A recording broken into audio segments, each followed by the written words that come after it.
ফুটবলকে বিদায় জানাতে যে শর্ত দিলেন এমিলিয়ানো মার্টিনেজের এমন শর্ত শুনে অবাক মেসি নিজেই। বিস্তারিত জানুন পুরো ভিডিওতে। ব্যালন ডি'অরের মঞ্চে টানা 2 মৌসুমে সেরা গোলরক্ষকের এশিয়ান ট্রফি জিতেছেন আর্জেন্টাইন তারকা এমিলিয়ানো মার্টিনেজ। দুদিন আগেই আবার ফিফা দ্য বেস্ট গোলরক্ষকের পুরস্কারও জিতলেন তিনি, যা মাঠের পারফরমেন্সে দলের হয়ে তার ভূমিকা কেমন তা বুঝিয়ে দিলেন। এরই মাঝে তাকে গ্লাভস জোড়া কবে তুলে রাখবেন এমন প্রশ্নের মুখোমুখি হতে হয়েছে। বুধবার 18 ডিসেম্বর 2022 বিশ্বকাপ জয়ের 2য় বছর পূর্ণ হয়েছে আর্জেন্টিনার। সে উপলক্ষে আলবিসেলেস্তে ফুটবল ফেডারেশন বিশ্বকাপ জয়ী দলের সদস্যদের সাক্ষাৎকার নিয়েছে।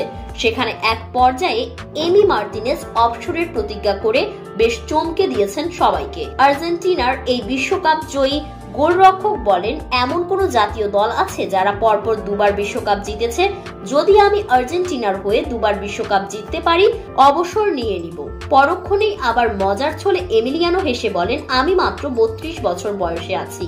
বিশ্বকাপ যখন আসবে তখন সেটি হবে 33, অর্থাৎ যথেষ্ট তরুণী থাকবো তখনও। যা শুনে মেসি নিজেই অবাক হলেন।